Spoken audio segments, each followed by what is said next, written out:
18 de dezembro de 1878. Essa é a data de nascimento de Iosif Vissarionovich Djugashvili, o homem que o mundo conheceria como Stalin. Como um filho de sapateiro se tornou o ditador absoluto da União Soviética?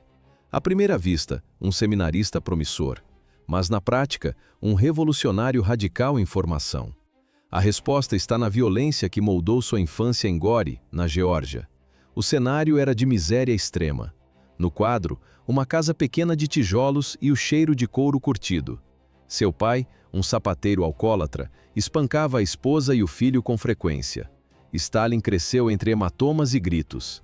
A instabilidade era a única constante em sua casa. Sua mãe buscou uma saída diferente. Ela era profundamente religiosa. Seu plano era claro: Stalin deveria se tornar um padre. Em 1894, ele ingressou no Seminário Teológico de Tiflis. O objetivo era a batina, mas o resultado foi o fuzil. Stalin rejeitou os dogmas da igreja rapidamente. Em vez de ler a Bíblia, ele escondia panfletos proibidos sob a túnica. Ele descobriu as ideias de Karl Marx. O seminário, antes um local de oração, tornou-se seu primeiro campo de batalha ideológica. Em 1899, o seminário o expulsou. O motivo oficial foi a falta de comparecimento aos exames. O motivo real era a subversão e a propagação de ideias marxistas entre os estudantes. Ele não saiu de mãos vazias. Levou consigo o ódio pelo sistema imperial russo. A partir daí, não havia caminho de volta. Ele abandonou o nome de batismo e as orações. Stalin mergulhou no submundo da política revolucionária russa. Ele organizava greves, roubava bancos para financiar o partido e fugia da polícia secreta do czar. Cada prisão fortalecia sua resiliência. Anos depois, ele assumiu o controle de uma das nações mais poderosas do planeta. Seu governo foi definido pelo controle absoluto. Ele ordenou expurgos em massa. Ele provocou fomes artificiais que mataram milhões. Ele esmagava qualquer oposição com um movimento de caneta. Na filmagem de seus anos finais, nota-se: Stalin está cercado apenas por assessores aterrorizados. Ninguém ousava questionar suas ordens. Mas o poder tem um limite biológico. Março de 1953. Stalin sofreu um derrame em sua dacha fortificada. Os guardas demoraram horas para entrar no quarto. O medo de interromper o líder era maior do que a vontade de salvá-lo. Stalin morreu sozinho, deitado no próprio suor. O reinado de terror que mudou a história terminou no silêncio de um quarto vigiado. Assim terminou uma era. Início do século XX. Joseph Stalin ingressa no Partido Operário Social Democrata Russo. Ele escolhe o lado dos bolcheviques, sob o comando de Vladimir Lenin. Como ele provou sua lealdade? Stalin não era um teórico de gabinete. Ele organizava greves operárias, executava assaltos a bancos para financiar o partido e espalhava propaganda clandestina. O resultado foi uma sequência de prisões. Ele foi enviado para o frio da Sibéria diversas vezes. No entanto, as correntes não o pararam. Cada exílio apenas reforçava sua disciplina. Em 1912, ele assume o codinome Stalin. O significado é direto: homem de aço. Ele começa a escrever para o Pravda, o jornal oficial dos bolcheviques. Na redação, ele não buscava brilho, mas controle.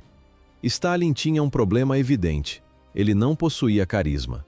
Suas falas eram secas e sem o entusiasmo de líderes como Leon Trotsky. Mas Stalin compensava a falta de oratória com astúcia e frieza política. Ele operava nas sombras, enquanto outros buscavam os holofotes. 1917. A Revolução de Outubro coloca os bolcheviques no poder. Stalin garante seu lugar no novo governo. Em 1922, Lenin o nomeia secretário-geral do Partido Comunista. Na época, o cargo era visto como burocrático e sem importância. Era apenas papelada. Mas Stalin viu uma oportunidade. Ele transformou a secretaria em uma máquina de poder pessoal. Ele distribuía cargos para aliados leais e vigiava cada passo dos oponentes. Usava espionagem e chantagem para acumular dossiês. No quadro administrativo, ele era apenas um funcionário. Na prática, ele era o dono das chaves do partido. Lenin percebeu o perigo tarde demais. No fim da vida, ele escreveu o que ficou conhecido como seu testamento. O documento era um alerta claro. Lenin afirmava que Stalin era rude demais e perigoso para o comando. Ele exigia a remoção imediata de Stalin do cargo. Janeiro de 1924. Lenin morre após sofrer uma série de derrames. Stalin age rápido. Ele intercepta o testamento e abafa os avisos do antigo líder. O documento é escondido dos membros do partido. Assim, o Homem de Aço garantiu que ninguém contestasse sua ascensão. O caminho para a ditadura estava livre. 1924. Lenin estava morto, mas Stalin não recuou. Ele iniciou uma manobra agressiva para concentrar o poder em suas mãos. Primeiro, ele montou uma aliança estratégica com Grigori Zinoviev e Lev Kamenev. O objetivo era único: isolar Leon Trotsky. Naquela época, a maioria acreditava que Trotsky seria o sucessor natural de Lenin. Por que Stalin venceu a disputa interna? Ele controlava a burocracia, enquanto os outros focavam em teoria. O resultado foi implacável. Trotsky perdeu o comando militar. Em seguida, Stalin o empurrou para fora do governo. Em 1929, o antigo líder do Exército Vermelho foi expulso do país. Stalin mudou o alvo imediatamente. Ele se voltou contra os próprios aliados, Zinoviev e Kamenev. Acusou ambos de partidarismo e traição. No quadro político da época, os dois foram expulsos do Partido Comunista e humilhados publicamente. À primeira vista, era uma disputa política, mas na prática, era uma limpeza sistemática. Stalin eliminou todos os rivais. Ele utilizava acusações forjadas e confissões extraídas sob tortura. As execuções aconteciam no segredo das prisões de Moscou.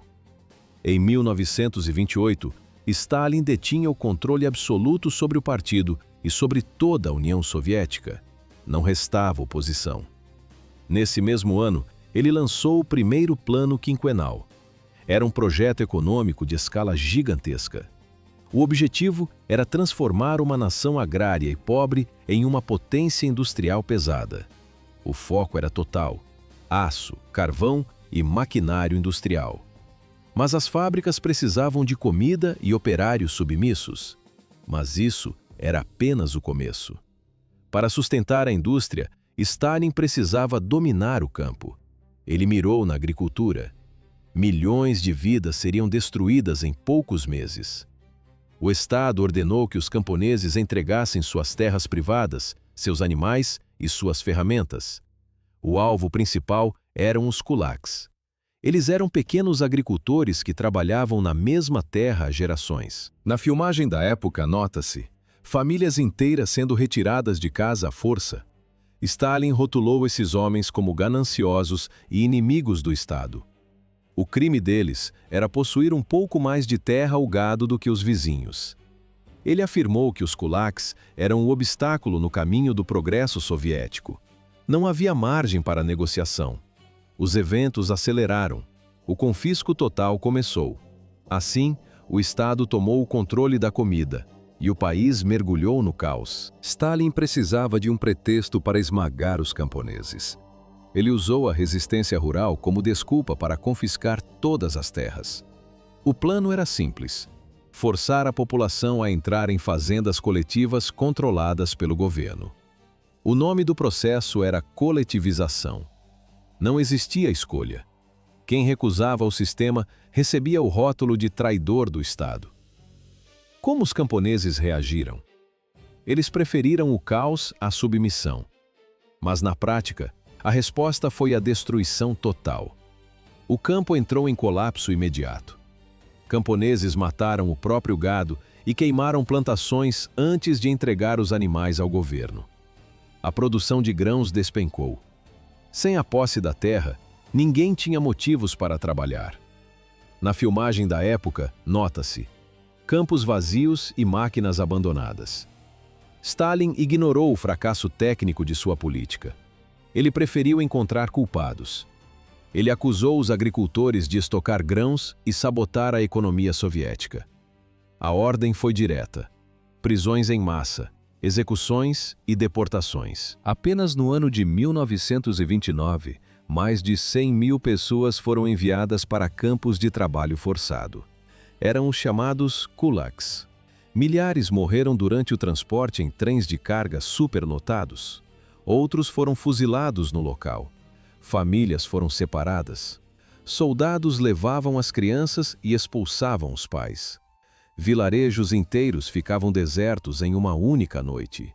O governo lançou a campanha de desculaquização. O objetivo ia além da economia. O foco era o controle absoluto da mente e do corpo do cidadão. Não havia tribunais. Não havia segunda chance. Receber o rótulo de kulak significava o fim da linha. Mas isso era apenas o começo. Enquanto a fome crescia no campo, o Estado soviético aumentava a pressão. Stalin exigia exportações massivas de grãos. Ele precisava de dólares para financiar a industrialização pesada das cidades. O preço dessa modernização foi pago com o sangue de milhões de camponeses. Ouve-se o som dos portões das fazendas sendo trancados. A história não permitia a volta. 1932. As prateleiras soviéticas estavam vazias e a fome se espalhava pelas cidades. Stalin recebia relatórios diários de especialistas e funcionários locais. Os avisos eram claros: a população estava morrendo. Stalin ignorou cada um deles. Por que o ditador ignorou o colapso? A resposta era simples. O plano de industrialização precisava de dinheiro, e o dinheiro vinha da exportação de grãos. Para Stalin, a vida humana era apenas combustível para a máquina do Estado. O Exército Vermelho recebeu ordens diretas. Quando uma região não atingia as cotas absurdas de colheita, os soldados avançavam. Eles cercavam as vilas e confiscavam o que restava. Celeiros eram esvaziados até o último grão. Casas eram invadidas. Famílias inteiras assistiam enquanto os militares levavam o jantar daquela noite. Na filmagem da época, nota-se: vilarejos fantasmas e estradas desertas. O horror atingiu o ápice na Ucrânia entre 1932 e 1933. Milhões de ucranianos morreram de fome em um intervalo de 12 meses. O evento ficou registrado como Holodomor. Foi um dos capítulos mais brutais da história soviética. À primeira vista, um problema de logística. Mas na prática, uma arma política de destruição em massa. Stalin queria quebrar a resistência ucraniana. A região era o celeiro da Europa, com terras férteis e camponeses orgulhosos de sua cultura. Os agricultores locais recusavam a coletivização. Eles não queriam entregar suas terras e sua independência ao Kremlin. Mas isso era apenas o começo. Para o ditador, o orgulho ucraniano era sinônimo de rebelião. No final de 1932, ele elevou as cotas de produção a níveis impossíveis. As aldeias não tinham como entregar o que não existia. Foi o pretexto necessário para a limpeza. As brigadas de requisição de alimentos entraram em ação. Eram grupos de homens armados que batiam de porta em porta. Ouve-se o som de machados quebrando assoalhos e marretas derrubando paredes falsas. Eles procuravam qualquer reserva escondida. No quadro, soldados revirando colchões e cavando jardins em busca de sementes. Se um camponês fosse pego com um punhado de trigo, o destino era imediato. Ou o fuzilamento no local, ou a deportação para os campos de trabalho forçado na Sibéria. Não havia margem para erro. A Ucrânia foi transformada em um campo de extermínio a céu aberto. O Tribunal da História já deu o seu veredito sobre esses meses. Assim terminou a resistência dos camponeses. 7 de agosto de 1932. Nessa data, Joseph Stalin assinou o decreto que selaria o destino de milhões. Ficou conhecido como a Lei das 5 Espigas. A regra era absoluta. Qualquer pessoa capturada retirando uma quantidade mínima de grãos dos campos recebia uma punição severa. Não importava se fosse um adulto ou uma criança de 10 anos. A pena mínima era de 10 anos em um campo de trabalho forçado. Em muitos casos, a sentença era a execução imediata. Na prática, retirar um punhado de trigo para não morrer de fome era considerado um crime contra o Estado. O desespero não era uma justificativa aceitável. O inverno de 1932 chegou com uma força devastadora. A fome atingiu níveis catastróficos. Stalin ordenou o isolamento total das fronteiras da Ucrânia. Tropas foram enviadas para os limites do território. O objetivo era claro: ninguém sai, ninguém entra. As estradas foram bloqueadas por postos de controle armados. Trens carregados de passageiros famintos eram interrompidos e os vagões esvaziados à força. O governo soviético rejeitou formalmente qualquer tipo de ajuda humanitária externa. Organizações internacionais foram impedidas de enviar suprimentos. O número de mortos subiu de forma vertical. Estimativas oficiais apontam para 3.900.000 mortes durante o Holodomor. No entanto, pesquisadores independentes afirmam que o número real ultrapassa os 7 milhões. Vilarejos inteiros foram varridos do mapa. Famílias foram desintegradas em questão de semanas. Relatos de sobreviventes descrevem o cenário. As pessoas mastigavam grama, arrancavam cascas de árvores e ferviam pedaços de couro de sapatos para tentar enganar o estômago. O isolamento gerou situações de horror extremo. Relatórios oficiais da época confirmam: o canibalismo começou a surgir em aldeias remotas. Pais eram forçados a fazer escolhas impossíveis entre seus próprios filhos. Enquanto isso, em Moscou, Stalin acompanhava tudo de perto. Ele recebia relatórios detalhados sobre a mortalidade no campo a cada poucos dias. Ele sabia que milhões estavam morrendo, mas as ordens não mudaram. Em vez de reduzir as cotas de entrega de grãos, Stalin aumentou a pressão. Ele rotulou publicamente os camponeses famintos como preguiçosos e sabotadores do sistema. Enquanto as cidades soviéticas recebiam carregamentos mínimos, o campo ucraniano era espremido até o colapso total. A produção de alimentos continuou sendo exportada para o exterior para financiar a industrialização russa. Milhões de toneladas de grãos saíam do país, enquanto a população local morria nas calçadas. Assim, começou um dos períodos mais sombrios do século XX. A propaganda soviética declarava vitória absoluta. O plano era um sucesso. Enquanto isso, o mapa da Ucrânia rural era apagado. Vilas inteiras deixavam de existir. Dezembro de 1934. Um evento mudou o destino da União Soviética para sempre. Sergei Kirov era o líder do Partido Comunista em Leningrado.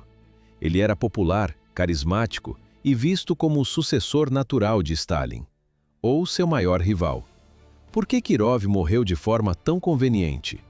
A resposta oficial foi rápida, mas os fatos contavam outra história. Kirov havia discordado abertamente das políticas de Stalin. Pouco tempo depois, ele caminhava por um corredor do governo. Não havia seguranças por perto. Um atirador puxou o gatilho. Kirov caiu morto no chão de mármore. Na filmagem da época, nota-se: Stalin carrega o caixão com um rosto sombrio. Mas a suspeita era geral. Historiadores afirmam que Stalin planejou o crime ou facilitou o acesso do assassino. Ele precisava de um pretexto, e o sangue de Kirov era a desculpa perfeita para eliminar qualquer ameaça. Imediatamente após o crime, Stalin assinou novos decretos. As leis mudaram. A polícia secreta, a NKVD, recebeu poderes totais. Agora, podiam prender qualquer cidadão sem apresentar evidências. A execução sem julgamento tornou-se a regra do Estado.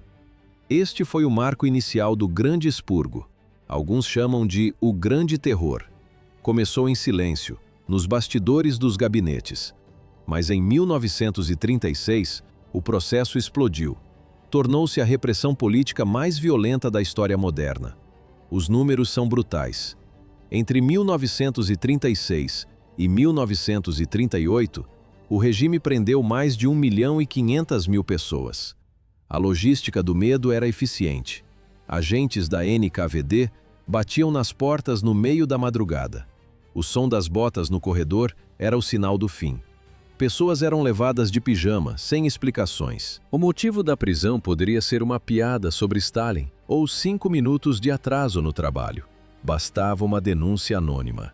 O destino final eram as salas de interrogatório. Ouve-se o barulho de portas de aço se fechando.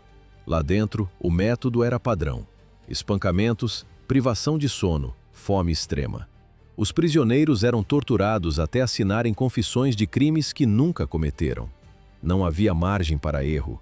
Milhares assinavam sua própria sentença de morte apenas para parar a dor. O terror havia se tornado o motor do país. 700.000 execuções em menos de 2 anos. Esse foi o saldo final do Grande Expurgo. Os tribunais não buscavam justiça. Eram espetáculos coreografados. Juízes, promotores e advogados seguiam um roteiro rígido escrito pelo Kremlin. Por que os acusados confessavam crimes que nunca cometeram? A resposta era simples: o medo. Agentes do NKVD ameaçavam prender e torturar as esposas e filhos dos réus. Outros recebiam promessas de misericórdia. Era uma mentira. Assim que a confissão era assinada, o prisioneiro era levado ao porão e recebia um tiro na nuca. 1937 foi o ano mais sangrento. Apenas nesses 12 meses, 400.000 pessoas foram mortas. O terror não parava nos adultos. No registro oficial, os filhos dos presos recebiam o carimbo de descendentes de inimigos do povo. Milhares de crianças foram arrancadas de casa e jogadas em orfanatos precários ou campos de trabalho forçado. Stalin não poupou nem a sua própria defesa. Ele atacou o Exército Vermelho, uma das maiores forças militares do planeta. O Marechal Mikhail Tukhachevsky, o estrategista mais respeitado da União Soviética, foi preso e executado em junho. O expurgo limpou as patentes. Em poucos meses, metade do corpo de oficiais desapareceu. Foram executados ou jogados em celas de isolamento. À primeira vista, Stalin estava seguro, mas na prática, o exército estava decapitado. O resultado foi uma força militar fraca, desorganizada e sem liderança, faltando apenas 2 anos para o início da Segunda Guerra Mundial. Não havia margem para erro. Até o final de 1938, o número de execuções confirmadas subiu para 700.000. Milhões de outros cidadãos simplesmente sumiram no sistema. Na filmagem da época, vêem-se trens de carga partindo superlotados. O destino era o Gulag. O Gulag era a espinha dorsal do medo. Tratava-se de uma rede gigantesca de campos de concentração espalhados pelos pontos mais isolados do mapa soviético. As unidades ficavam na Sibéria, no Ártico e no Extremo Oriente. Ouve-se apenas o vento e o som das picaretas no gelo. Os prisioneiros trabalhavam em temperaturas de 40 graus abaixo de zero. Eles construíam ferrovias e canais com as próprias mãos. Para muitos, a sentença de trabalho forçado era apenas uma execução mais lenta. Assim, a resistência foi esmagada. Gulag. A sigla significa Glavnoe Upravlenie Lagerai, ou Administração Central dos Campos. O controle total estava nas mãos da polícia secreta de Stalin. Por que Stalin criou esse sistema? O ditador precisava de uma ferramenta de purificação. A resposta é simples: eliminar qualquer pessoa que pudesse oferecer resistência ao seu poder. À primeira vista, uma rede de prisões, mas na prática, um motor de moer gente. Em 1939, o sistema já operava com força total. 1.300.000 pessoas estavam presas atrás de cercas de arame farpado. Mas os números finais são ainda mais brutais. Estima-se que, durante os anos de Stalin no poder, mais de 18 milhões de homens, mulheres e crianças passaram pelos portões dos gulags. Não havia distinção de classe ou crime. O sistema não buscava apenas criminosos comuns. Entre os prisioneiros, via-se de tudo: médicos, engenheiros de renome, estudantes universitários, professores e camponeses. Todos eram tratados da mesma forma. A rotina era ditada pela exaustão.